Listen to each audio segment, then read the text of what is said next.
રાજકોટ જિલ્લાના ઉપલેટામાં આવનારી વિધાનસભા ચૂંટણીને લઈ આમ આદમી પાર્ટી દ્વારા મહત્વની બેઠક યોજવામાં આવી। 2027ની આવનારી વિધાનસભા ચૂંટણીને લઈ દરેક પાર્ટી દ્વારા આગોતરી તૈયારીઓ કરવામાં આવે છે, જેમાં નવા હોદ્દેદારો કાર્યકરોની નિમણૂક કરી હાલના હોદ્દેદારો દ્વારા તમામ કાર્યકરોને સક્રિય કરવા ચૂંટણીલક્ષી કાર્યક્રમ યોજી તમામ હોદ્દેદારોને તાલુકા વાઇઝ જવાબદારી સોંપી અને વધુને વધુ સક્રિય રહેવા જેવી કામગીરીઓ સોંપવાની ચર્ચાઓ કરવા માટે આજરોજ ઉપલેટા ખાતે એક મહત્વની બેઠક યોજવામાં આવી હતી। તેમજ તમામ નવા કાર્યકરોનું સ્વાગત અને સન્માન કાર્યક્રમ યોજવામાં આવ્યો હતો, જેમાં ગૌરવ શર્મા પ્રદેશ સહપ્રભારી, રાજુભાઈ બોરખતારિયા સૌરાષ્ટ્ર ઝોન 2 અધ્યક્ષ તેજસ ગાજીપરા, રાજકોટ જિલ્લાના પ્રમુખ હાજર રહ્યા હતા। ગૌરવ શર્મા રાજુભાઈ, રિપોર્ટર રજાકભાઈ રાવકુંડા, ઉપલેટા।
उपलेटा विधानसभा की संगठन की समीक्षा बैठक थी।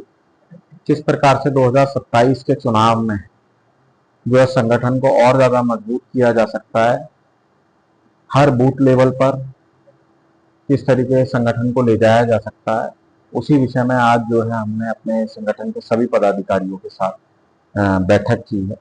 क्योंकि 2027 जो है किसी भी स्थिति में जो आम आदमी पार्टी को जीतना है तो पूरे सभी संगठन के कार्यकर्ताओं में बहुत ही ऊर्जा है और बहुत ही समर्पित भाव से जो लगे हुए हैं। अभी आपने हाल फिलहाल में हमारे यहाँ पर हुए लोकल बॉडी इलेक्शन में भी हमारी पार्टी के कार्यकर्ताओं का समर्पण भाव देखा और बहुत अच्छा रिजल्ट रहा हमारे पोरबंदर जिले में और आसपास के जिलों में। तो वह उसी को लेकर जो है और बेहतर बनाया जा सके संगठन को, जिससे 2027 में हमारी सरकार यहाँ बन सके, उसी विषय पर मीटिंग की। आपकी दूसरी आगे क्या भूमिका रहेगी? हाँ, मुझे अभी सहप्रभारी नियुक्त किया गया है, तो मेरे को जो है 4 जोन्स का प्रभारी मतलब इंचार्ज बनाया गया है, जो मेरी देख रेख में होंगे, जिसमें मुझे संगठन के सभी कार्यकर्ताओं से मिलना है और मजबूत किस तरीके से बनाया जा सकता है उस पर जो है काम करना।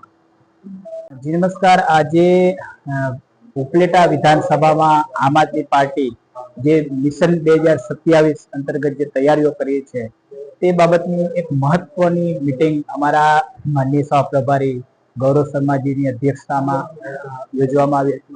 આમાં જે નવા નિયુક્ત થયેલા તમામ પદાધિકારીઓ છે એ મોટી સંખ્યામાં ઉપસ્થિત રહ્યા હતા। એમનું સ્વાગત સન્માન કરવામાં આવ્યું અને આમ આદમી પાર્ટી આજે જે મિશન 2027 માં જે આખા જે લેવલ વાઇઝ જે કામ કરી રહી છે, સંગઠન જે વિસ્તારનું કામ કરી રહી છે એ બાબતની મહત્વની મીટિંગ હતી અમારું આખું જે સંગઠનનું માળખું છે તેમાં વિધાનસભા સંગઠન મંત્રીથી લઈ અને છેક બૂથ સુધીની તમામ જે આખી ગતિવિધિઓ છે એના ઉપર ચર્ચા કરવામાં આવી છે અને આવનારા સમયમાં આમ આદમી પાર્ટી ખૂબ મજબૂતીથી તાકાતથી એક મજબૂત સંગઠનની સાથે મિશન 2027માં ઝંપલાવી રહી છે. આજ અમે આમ તો ઘણા દિવસથી જે મિશન 2027ના શ્રી ગણેશ કરી દીધા છે. આમ આદમી પાર્ટીના દરેક યોદ્ધાઓ પોતે પોતાના વિસ્તારની અંદર જઈ આમ આદમી પાર્ટીએ લગભગ 70 જેવા વિધાનસભા પ્રભારીઓની પણ નિમણૂક કરી છે કે જે પોતાના વિસ્તારની અંદર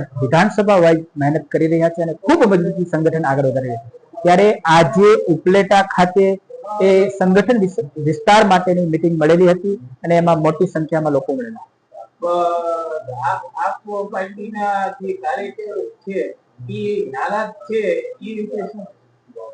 એક પણ વ્યક્તિ આમ આદમી પાર્ટીનો કાર્યકર્તા નારાજ નથી. એક પણ વ્યક્તિ કોઈ પાર્ટીનો કાર્યકર નારાજ છે એવું ના કહી શકે, કારણ કે પાર્ટીની સાથે જોડાયેલા તમામ વ્યક્તિઓ પાર્ટીને ખૂબ દિલથી ચાહે છે અને પાર્ટીની સાથે છે.